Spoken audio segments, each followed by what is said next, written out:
Welcome to the Filthy Heathens podcast. My name is Kirk. I got a great show for you today. I know it's been a long time coming. I had to take a while off. It's been kind of a rough week. Last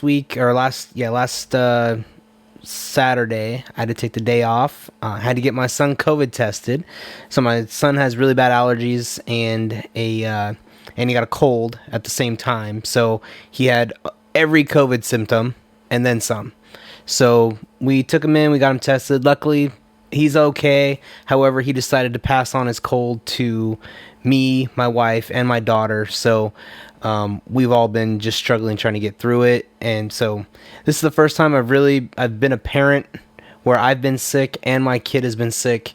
And, my wife has been sick too. So there's nobody to help, kind of pick up the slack. So we're just now getting over it. If you see me stop or cough over the next hour or so, it's mostly because I'm still getting over it. I still got a little bit of a scratchiness in my throat, which doesn't help because my actual day job, I talk for a living. So we're going to get through this here, though. I've got a lot to go over. There's a lot I wanted to go over. I did a quick rant last week. Check out that video. It's like 2 minutes long. Just a quick breakdown of my main takeaway from Joe Biden's speech from last week. It was, I just did a really quick rant on that. Speaking of which, what I'm going to do now is we'll start in right away. I'm going to start with President Joe Biden's speech that he gave last week, where he talked about COVID. I thought it was terrible. I thought it was probably the worst speech given by a president in modern American history. I think it was garbage. It was not something that you want to hear from a president of the United States during a time of crisis. And we are still in a time of crisis, whether, no matter how you feel about COVID and the response to it and things like that. We are in a time of crisis right now. There are states that are still locked down, still not allowing people to open their businesses, not allowed to go back to school, not allowed to go back to work. There are still people struggling. There's still a lot of crisis going on.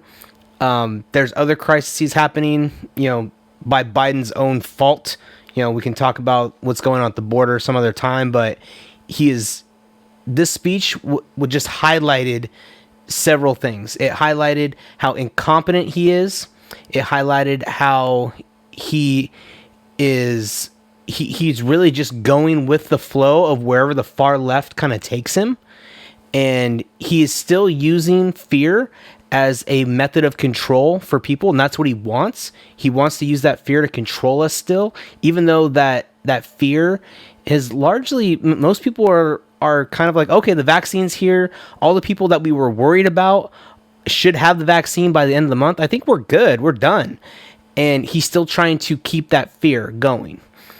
I think, for starters, the speech started off by bashing Trump, and he ended the speech by calling for unity.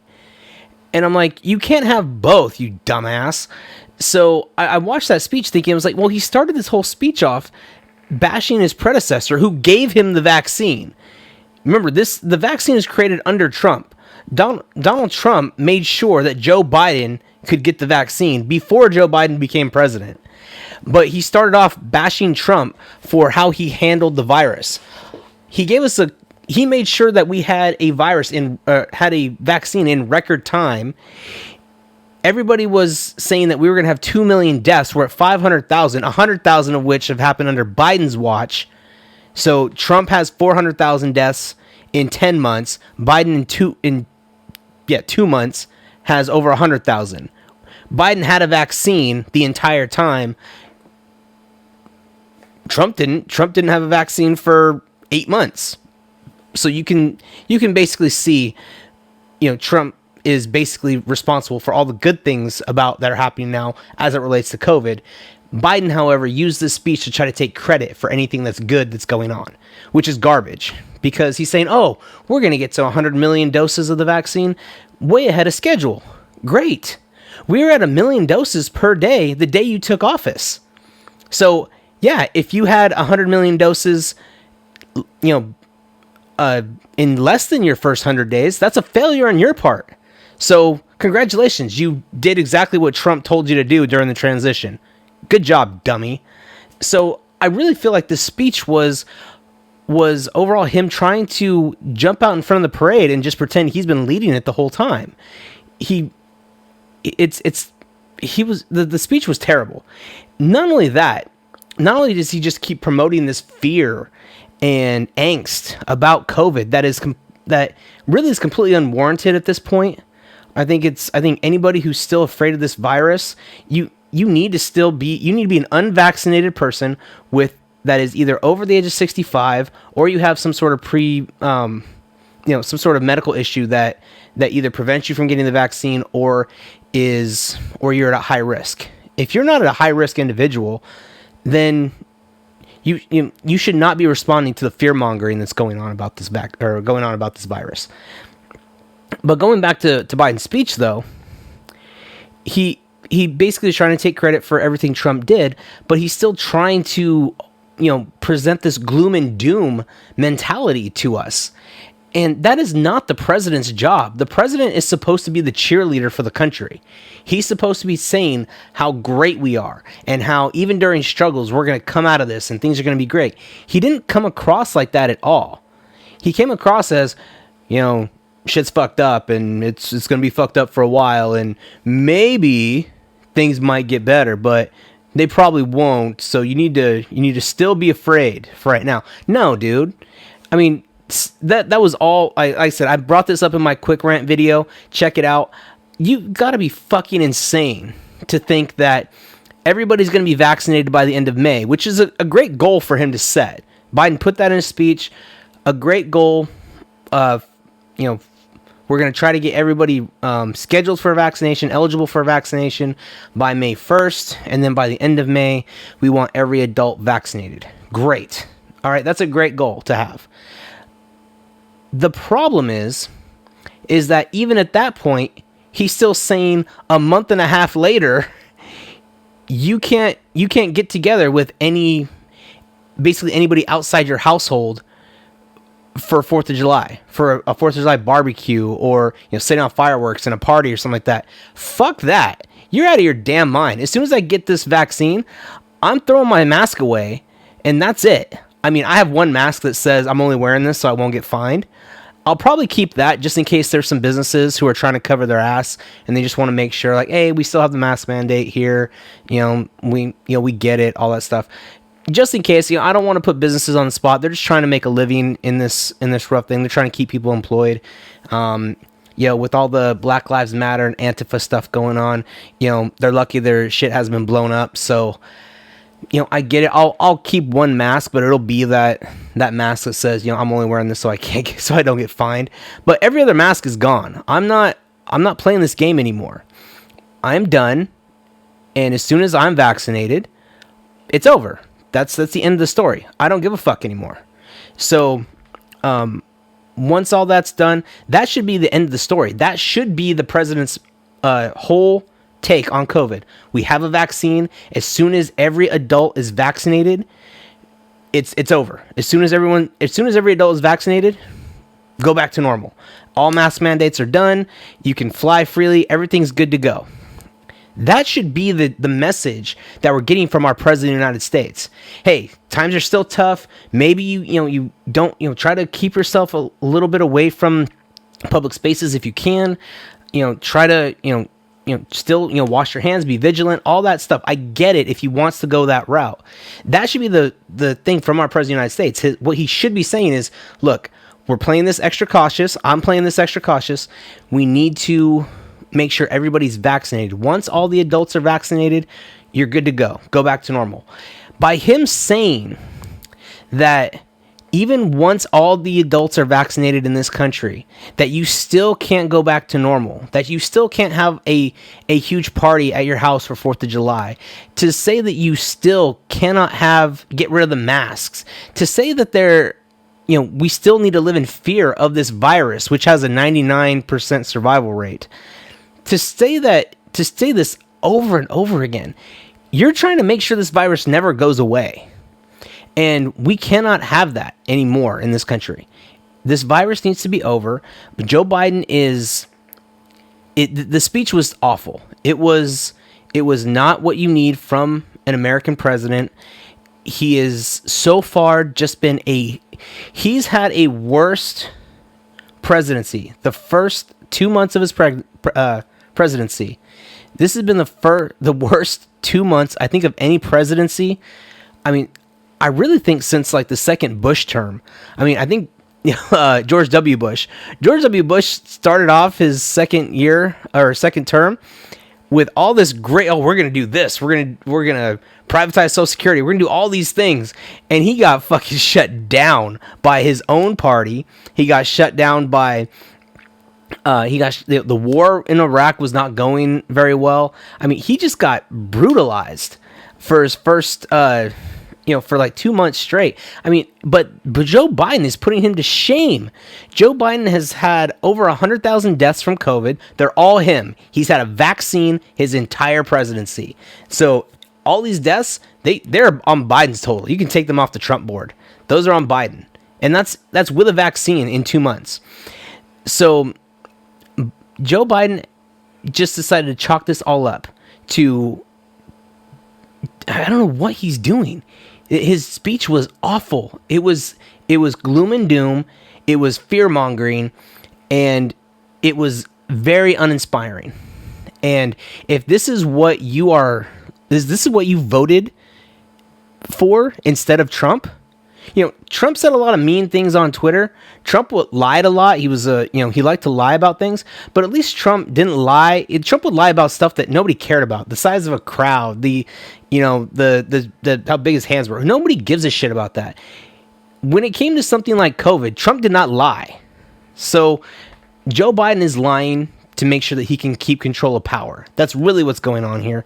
And something that we need to be very cognitive of, something that we as Americans need to keep an eye on, is that this speech did one thing, and it highlighted the cognitive decline of Joe Biden.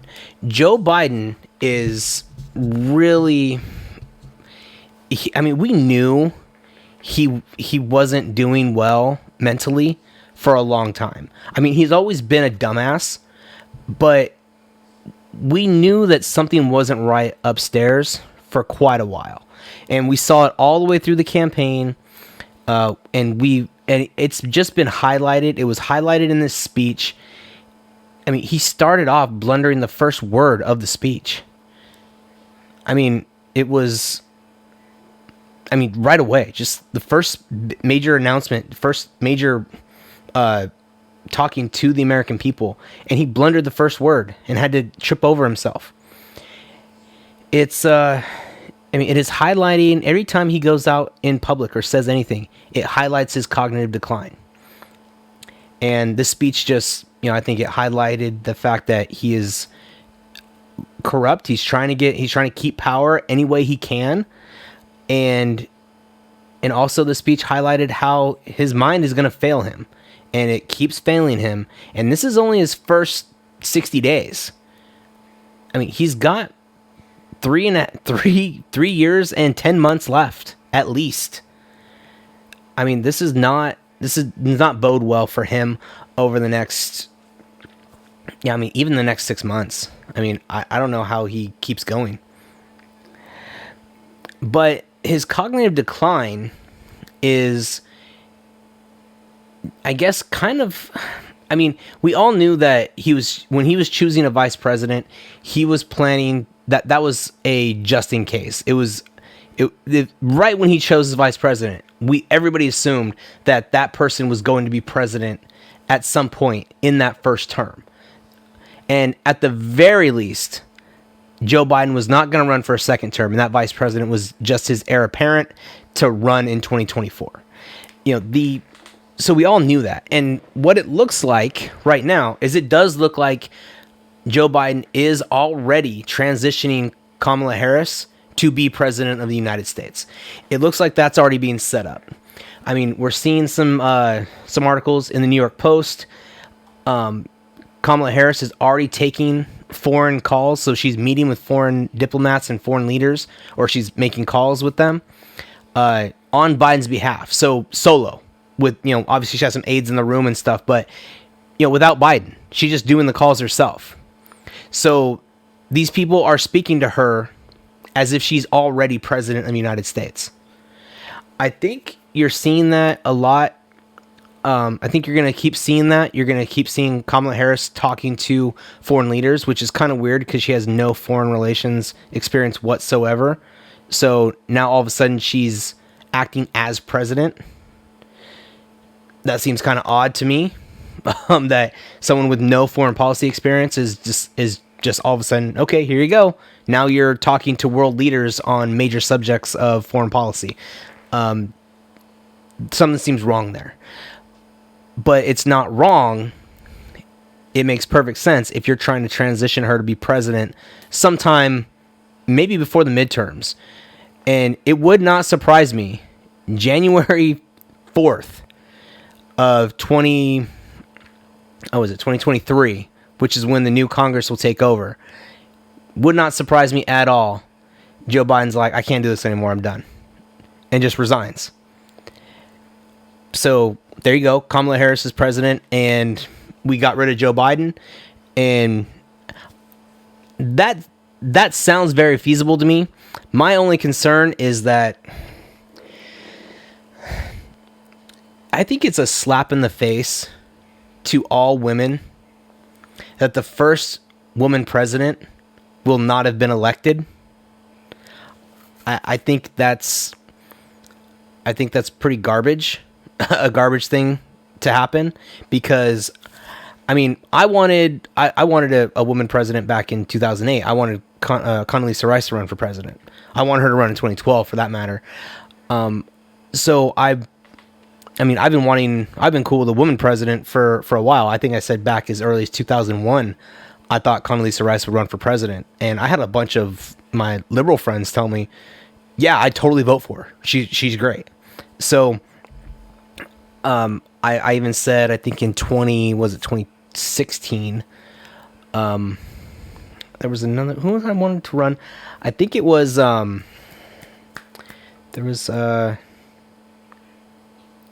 think I said Nikki Haley. Yeah, I think Nikki Haley was somebody I wanted to run for president in 2016. She'd already been governor of South Carolina. People had floated her for ambassadorships as it was. So, yeah, let's go ahead and, have her run for president. She already has the credentials. She's good to go. So, I've already been, I've been pushing for a woman president every presidential election since 2008. So, I think it'll be a slap in the face to women that their first president wasn't elected, was just basically appointed. So I think that's kind of a sad thing. But it does make sense that if Biden doesn't think he can hold out for longer than 2 years, that he starts making sure Kamala Harris is transitioning to the role of president as much as possible right now. And it's not a moment too soon, because Biden he's showing signs of further cognitive decline. It's awful. The most astounding one was, I think it was on International Women's Day. He was giving a speech about, hey, we have women generals, great, that's all well and good. And he couldn't remember the name of his Secretary of Defense, and he couldn't even remember the name of the Department of Defense. So you're talking about the President of the United States who doesn't know the name of the person he appointed to the head of the Department of Defense, basically the head of the military, the person who is your head military guy. He doesn't know that person's name, or he at least forgot it. He doesn't realize that we call our Department of Defense the Pentagon. He forgot that. And in the middle of a speech, and this job is really starting to take it out of him. He can't hide in the basement anymore as much as he's trying. He is really trying to stay with his campaign strategy of stay hidden in the basement. He's really working that angle, but he can't really do it anymore. And you're seeing it just take a real toll on him. You've seen it continuously. You've seen his wife have to step in and answer questions for him. And I saw an interview where his wife jumped in and just started answering a question when he got stuck. And he like stopped and looked at her like, what are you doing? And it's like, dude, you're letting your wife be president. Now, we've had that happen before for one of our very awful presidents, Woodrow Wilson. His wife was basically running the country for the last, I think, year and a half of his presidency. But we're seeing it. We didn't have social media and a 24-hour news cycle back then. We're seeing it right now. We're seeing other people. We basically have a president by committee kind of thing because so many people are just doing the entire job of the presidency right now for this guy whose mental capabilities are not there. And it's really sad to watch somebody who should not be in that position at all, not because you dislike their policies or their character or their temperament. I'm talking about someone who should not be there because they are not mentally fit to be president of the United States. And we're seeing all this happen, and it's really bad. There's a video out right now. I have not seen it yet, but there was a meeting between American diplomats and Chinese diplomats in Anchorage, Alaska. They had that meeting today. It did not go well for U.S. diplomats. You had Chinese diplomats calling out America, just roasting our own people on our own soil. It is not good. So I'll need to go back and watch that. I'll probably have some commentary on that on my next episode. But it is not good that we've also lost standing in the world because our president commands no respect at all for any of these tin pot dictators and thugs. So Vladimir Putin just challenged Joe Biden to a live debate. We have the Chinese diplomats basically roasting our own diplomats on our own soil. The North Korean dictator won't even return Biden's calls. Won't even return a phone call. And has refused to. I guarantee none of these tin pot dictators and thugs and Chinese diplomats would do anything like that if Trump had won re-election. So we replaced someone who actually got shit done with somebody who commands no respect, all because of orange skin and some mean tweets. So congratulations, America. I'm glad we got that sorted out for you. So, moving on. I'm tired of talking about Biden because he has so far been the worst president we've had, and he's only 60 days in.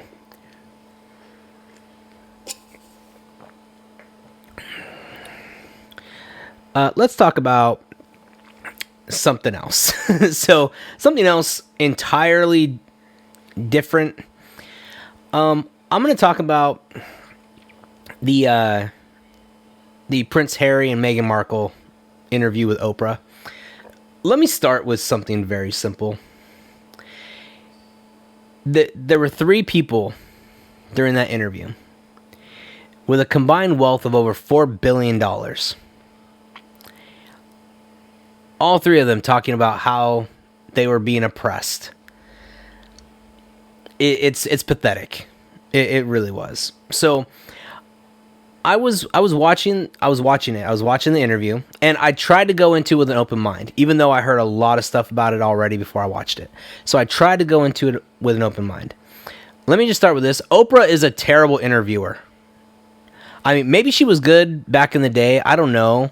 I never really watched her show. My grandmother would watch it when I was a kid, and Oprah was always garbage. I like Donahue better, but even Donahue got crazy eventually. But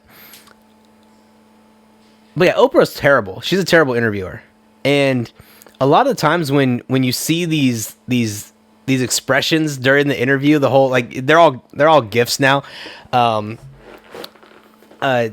where she's doing like the oh or the what. She's a terrible actress too. So, because she doesn't come across as what's the word I'm looking for? Authentic whatsoever. She comes across as a phony. So that she's a terrible interviewer. I think she was just chosen because Oprah's name draws ratings. I mean, it's kind of like saying, "Hey, we're gonna have Paul McCartney." Paul McCartney. I mean, I don't really care to see Paul McCartney perform, but he was on the Beatles, so he's gonna draw a big crowd. He's gonna draw ratings. But I got through it, and the interview started okay. I mean, it sounded like she was. It sounded like, I think, any American who kind of blindly went into getting adjusted to royalty, to a royal family. I think any American who maybe got into that situation wouldn't have really, would have been kind of like, whoa, okay, this is a huge culture shock. Because, I mean, yeah, you can go to London and it's going to be a little bit of a culture shock. You can go to the UK and as a tourist, and yeah, you're going to see some things that aren't American normal. I mean, you're going to get that. So she actually came across at the very beginning of the interview, Meghan Markle did. She came across very much personable. She came across as an American who was a fish out of water, and that's fine. I think that was great. I think it set up the interview very well, and I think she started off being a sympathetic figure in the interview. I thought it was fine. But then it went downhill pretty quickly. I mean, the interview, I think, is an hour and a half, and within 30 minutes, it went really bad. So right at the very beginning, I'm looking at this. She's talking about like bridesmaid dresses and how there was a misunderstanding between her and what's her name, the other royal, Princess Kate, I guess, her sister-in-law, whoever that is. Anyway, they had a little bit of a disagreement over bridesmaid dresses or something like that for their wedding. And I'm thinking to myself, like, why is this a primetime interview? Why is Oprah, with her name, lending credence? Why is this an interview subject? I mean, we're talking about how one woman made another woman cry at one point over bridesmaid dresses at a royal wedding. Who gives a shit? I mean, this happens at every fucking wedding. No matter, I mean, I got into an argument over my sister over like an usher's outfit for my nephew right before my wedding. Who gives a shit? Why is this primetime news? It doesn't matter if these people are royalty. You're talking about two people who got upset with each other planning out a wedding. That shit happens every day. So I'm thinking to myself, this is fucking stupid. So I kept watching a little bit more. They started talking about how they started just trying to compare how the Kate Middleton, that's her name, how they compared Kate Middleton in the press to Meghan Markle, and how if Kate Middleton did something, the press was glowing. Oh, she's great, she's wonderful. Meghan Markle did the same thing. Oh, is she vain? Is she this? Is she that? So I think okay, that's fair, but welcome to reality. Welcome to cancel culture. All right? The media lies about you when they don't like you or you don't fit their narrative. Welcome to the big leagues, lady. All right? That's your royalty. Suck it up. It's part of your job. You married into the royal family. Okay? You didn't think nonsense criticism in the media was going to happen? I mean, get over yourself. But then, I mean, I noticed about 20 minutes into the interview, it was very subtle, but she all of a sudden just started referring to the royal family, like the business of the royal family, as the firm.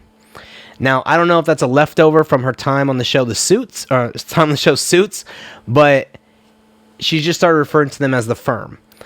And I mean, to me, I saw that Tom Cruise movie. I mean, you start referring to them as the firm, you obviously have some sort of animosity there. So you could tell that at that point it was going to take a turn for the worse, and it did pretty quickly.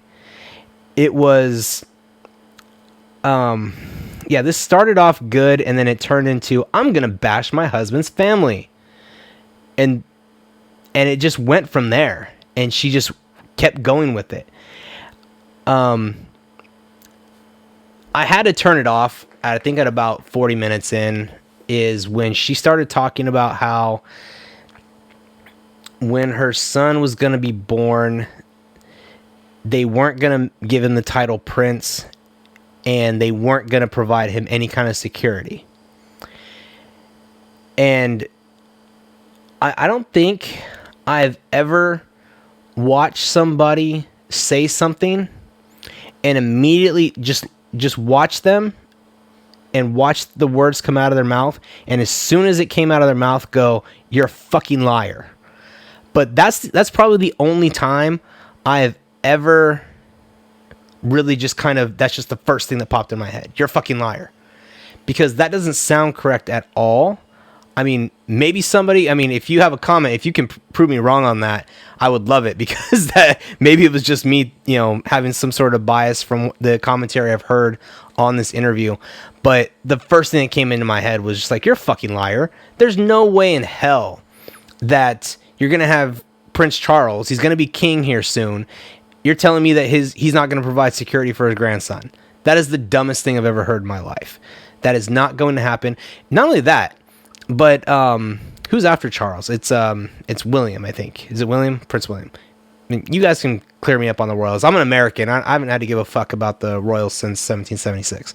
So, but yeah, I guess Prince William. You really think Prince William is going to make sure his nephew doesn't get security?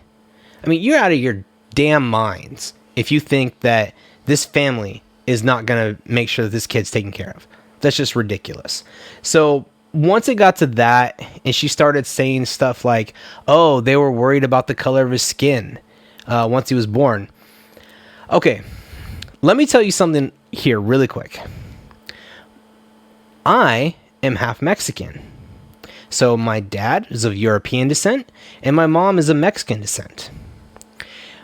My wife is full-blooded Filipino, like her parents are from the Philippines. So my wife is the first generation born in America, as far as I know. I am half and half. So something we talked about, do we think our kids are going to be darker? Will they be lighter skinned? Because I'm more light skinned. What are the complexion of our kids going to be? And that's a normal conversation to have when you have a mixed race couple. So I am just wondering what I as soon as it got to that, I was like, that's it. I think she's full of shit. And at this point, I had to turn it off, because at this point, I don't want to hear what Prince Harry has to say at all. Because at this point, he's like the joke. To me, it's the question I have for him is the same thing the Joker had for the mob guys. What happened? Your balls fall off? Because there's no way in hell that I would, and yes, I would not let my wife go on global television and bash my family like that. And trust me, there are family members that, maybe I don't get along with, or I don't like too much, and maybe they don't like me back. That's fine. But I would never go on national television and, let another member of my family bash my family as a whole. Not only that, but insinuate that they are racist. And then not only that, insinuate that that they would actively put my child's life in danger because of a little bit of a dark complexion. So that is, I immediately had to shut it off, because I knew I was just going to get more and more mad as this interview went on. So yeah, so basically what I'm getting at is every bit of commentary that I heard about that interview with Harry and Meghan is probably 100% true. It's a huge wine fest. It's a bunch of rich people complaining about being oppressed, and for the most part, it sounds like it's mostly not true, and headlined by someone who has basically become a caricature of herself in Oprah. She is awful interviewer. Oprah is an awful interviewer, and I think she's just riding on the fact that she's a big name now. She's created that, and good for her. She's created that, so she can kind of coast in, but she's not authentic anymore. She's really a phony now. She's like, Oprah right now is kind of like that quarterback who won like 2 or 3 Super Bowls, and he can kind of retire whenever he wants. But it kind of like, I guess, kind of like Brett Favre. He can retire whenever he wants, so he just keeps holding up these teams, saying, "Oh, I'll let you know," rather than letting them plan for the future. He just keeps coming back. So similar to that, I think that's what Oprah is now. She's not good at her job, and she's kind of a phony now, but she earned that right because she did build a huge empire for herself, and congratulations on that, Oprah. But the Harry and Meghan thing, she's it was garbage, and once again, Trump proven right. Not a fan of hers, and Prince Harry is gonna need a lot of help, to deal with her. So, good luck with that. So, moving on, what I'm going to go to now is something that will probably get this video removed, or at least get me a strike on YouTube. So I'm going to try to, bite my tongue a little bit on this because I'm going to talk about COVID. I'm not going to give medical advice. I'm not a doctor. I'm not, I'm not going to give too much commentary on COVID itself. COVID's a very real disease. It is very deadly. And it is a problem, obviously. Just like most diseases are when they're new and we don't know what to do with them.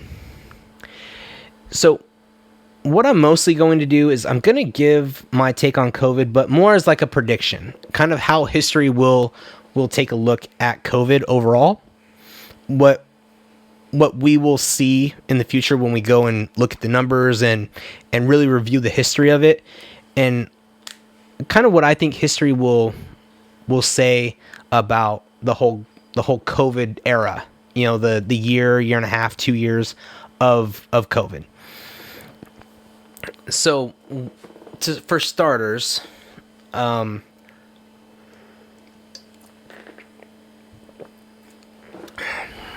what I think is undoubtedly, let me preface this. If you are able, go get vaccinated. Okay? The vaccine works. My 2 in-laws, they're both over the age of 65. They've been vaccinated. No real bad side effects. They were a little run down, but you get that when with any vaccine for the most part. So if you are able, go get vaccinated. If you don't have any risk factors and you want to risk not getting vaccinated, fine. That's your choice. I'm recommending you go get vaccinated. Okay, that's my only piece of medical recommendation I'm going to give is go get vaccinated as soon as you can. Okay? I don't believe that vaccines are the cause of autism or any of those other anti-vaxxer slogans. All right? I don't believe any of that nonsense. So that's just the way that is. So go get vaccinated if you can. If you want to risk it, that's your right. I've never ever promoted mandatory vaccinations. I will never promote mandatory vaccinations. You have to have a much higher kill rate for a virus or a disease than what COVID has for me to maybe change my tune on that. You're going to need something that kills, at a 50% level for me to demand mandatory vaccines for everybody. But that's really it.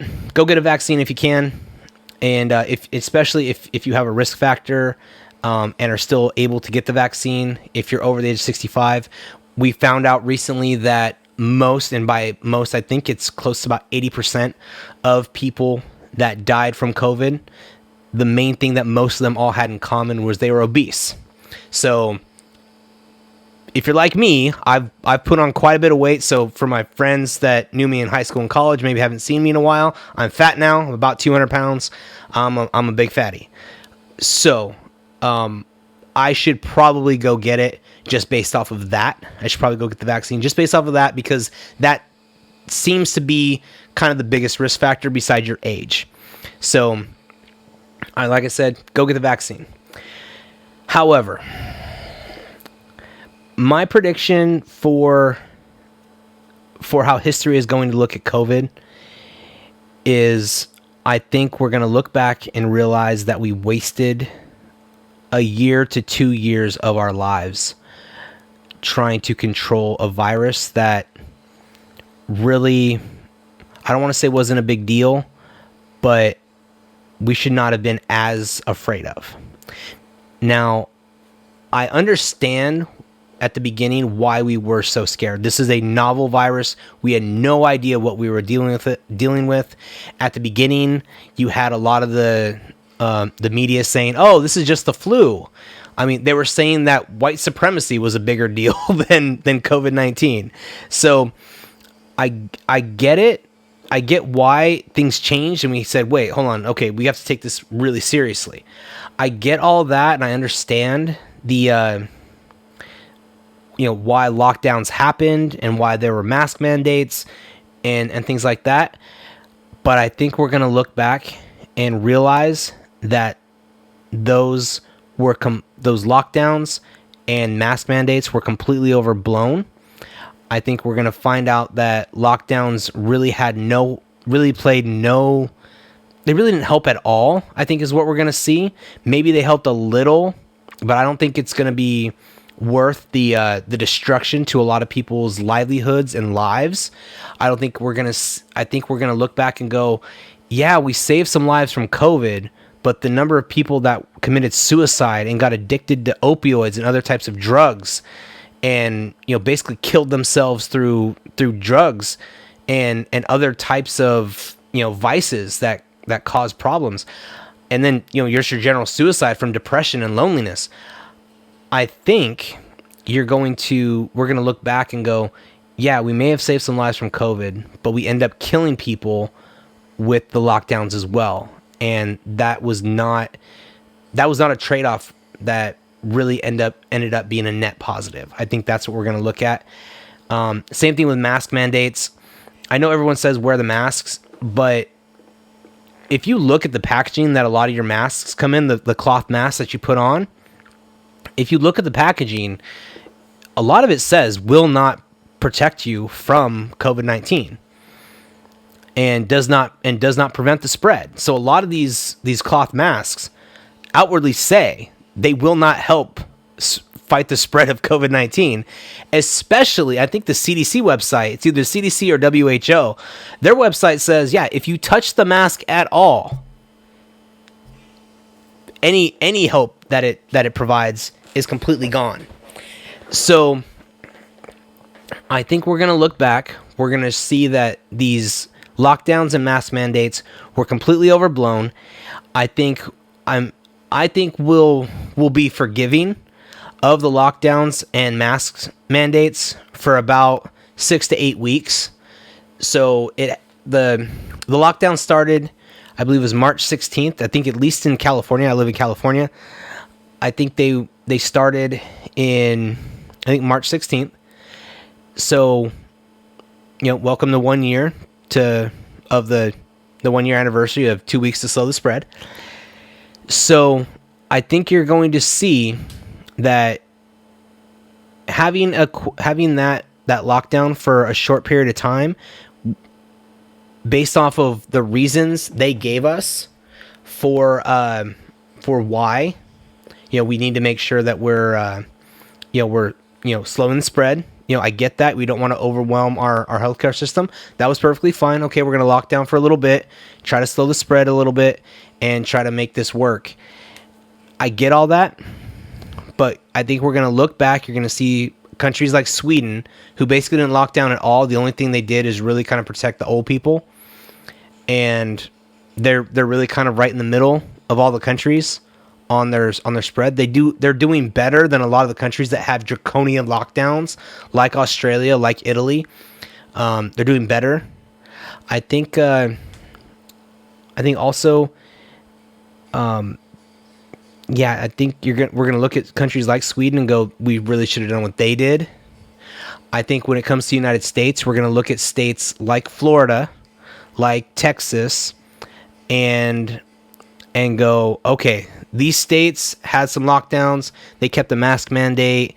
They had some phases for opening up. They probably did the best as it is. We're going to look at states like Georgia, like New York, like New Jersey. No, not Georgia. Like Michigan, like New York, like New Jersey, like California. We're going to look at those states and we're going to go, they were terrible. They were awful. So I think that's what history is going to look at and say, yeah, these are the states that screwed up. California, Michigan, New York, New Jersey, and the states that did great are states that either didn't lock down at all, or the states that protected, maybe locked down for a short period of time, had some mask mandates, protected their elderly and at-risk people, but for the most part allowed their states to be opened up. And I think you're going to see that worldwide. The states, the countries that had the least amount of restrictions surrounding COVID are going to be proven to be right on how it should have been handled. And I really think that's what you're going to see going forward. Something that I think is a problem with COVID that has nothing to do with the virus is there's been so much misinformation, and not just from dumbasses like me who are just following the news and trying to keep up with, okay, this says this says this, and trying to keep up with what is correct. I really feel what's really been hurt coming out of COVID is we used to joke, 2 years ago, you would see jokes on Facebook and on Twitter saying, I think Babylon Bee had an article, experts say that you will, people more likely to trust an article that has the words experts say in the title. So, I think coming out of COVID, I don't think you can trust experts anymore. I think experts and scientists, the phrase, the term scientists or the science or the experts, I think all of those terms are now bullshit. 100% bullshit. I think it's going to be a hard road back, coming back, to be able to say, oh, I'm an expert at something, and people actually take you seriously. I now will read articles, especially on COVID. I will read an article that says, that has the term experts say in it, and I immediately say, oh, it's bullshit. It's probably not right.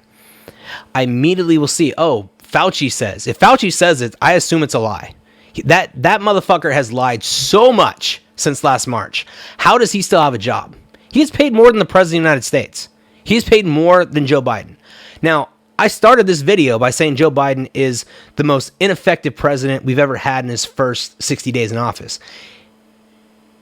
But Joe Biden has a lot more on his plate than Fauci. Fauci, all he does is talk to the media. He has been such a liar. He's been awful for the entire term of this. Honestly, Trump should have fired him on the way out. Should have just fired him. Said, you're fired. You're done. Get out of here. And then just told, fine, hire him back, Joe. If you want him back, hire him back. So I really think that should have happened. Fauci has been awful. Anytime somebody says, well, Fauci says, well, fuck Fauci. Fauci's a liar and a there's other words for him. So he's terrible. And I think this is going to have a negative effect on science as a whole, because now, while we have this great marvel of science, we have the vaccine in a record time, and that's great for the scientists, and the medical experts. That's great that we were able to develop this. But we also have politicians using the science to discuss this, and they're using it they're using it to make political gains on this and to stoke fear mongering on this virus. I think what's going to happen is people are going to be less likely to trust the experts, less likely to trust the science, and less likely to trust any media outlet that claims that they are quoting experts and scientists. I think this virus, what it did was, I don't think it just killed over 500,000 people, 500,000 Americans. I think this virus, it really killed a lot of people's faith in the experts. And I mean, I'm one of them. Like I said, I am much less likely to trust any newspaper article or headline that has the phrase experts say or scientists say or anything like that. I think that's been the big thing for me for COVID, is that I already didn't trust the media at all, but I always trusted the people who were actively trying to find the truth. And I always thought of scientists and experts, people that are experts in their field. I always trusted that they were actively trying to find the truth in that field. The one thing I can say is that my faith in those people has been greatly diminished by a lot, and it's not even close. So I hope that changes. I hope we can get back to a time when we can actually trust what the experts say.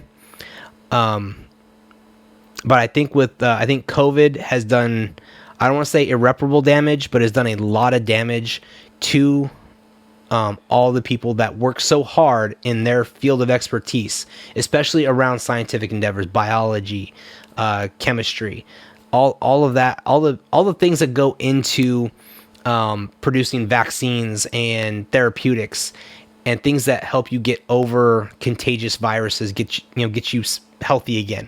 I think we've seen a lot of stuff that's going to make us distrust them.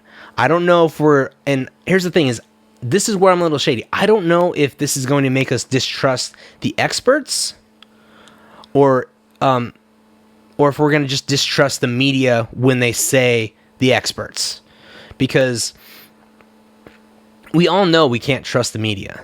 Our current media is garbage. I mean, I don't care which media you're talking about. I mean, any mainstream corporate media is garbage, and I will put Fox News in there as well. They're garbage. But CNN is obviously garbage. They've been garbage for a while.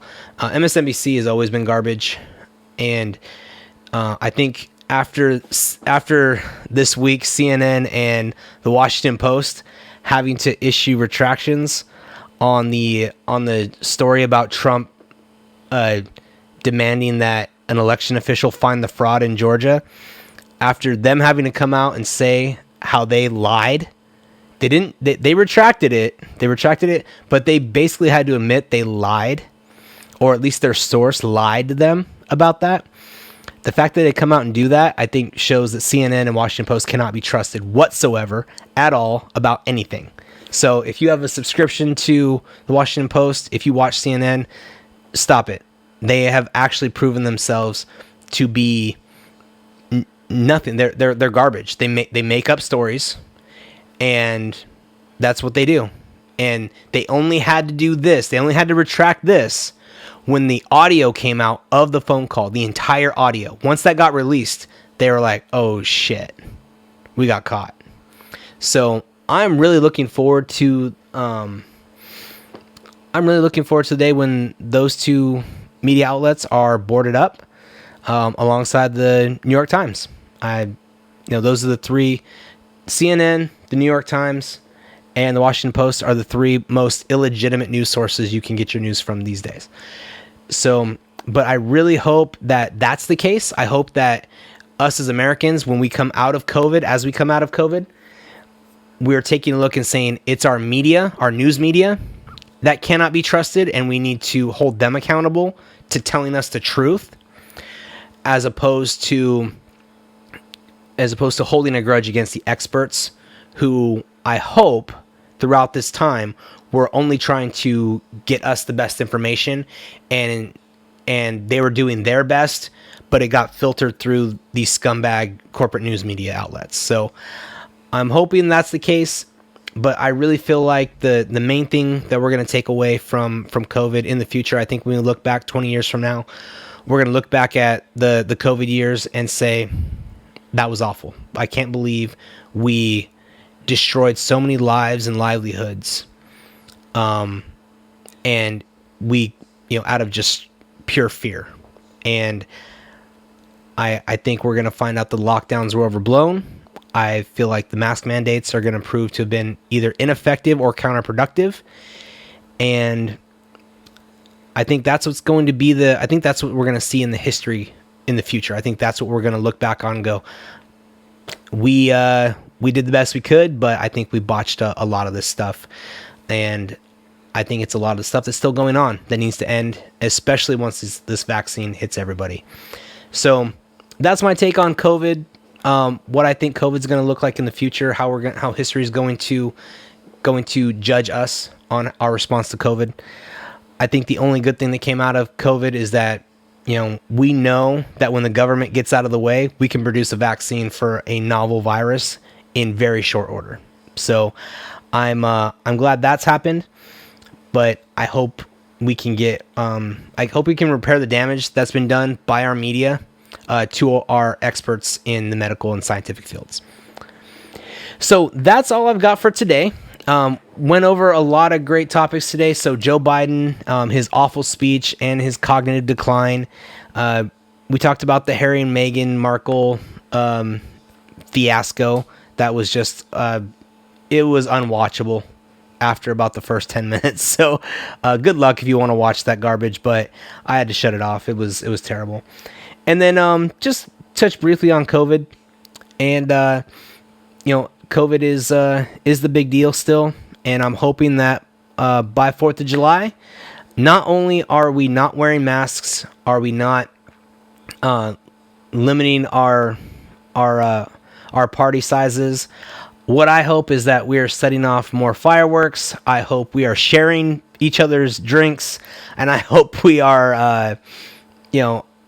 I hope we are just back to as close to normal as possible, especially by 4th of July. I think personally, 4th of July would be the best day for every state in the union to end every sense of lockdown and COVID restriction possible. I think that should be the day where everything's off in the entire country. I think that would be that would send some great symbolism to all the people. But we have a president who wants to fearmonger some more. So we'll see how that goes.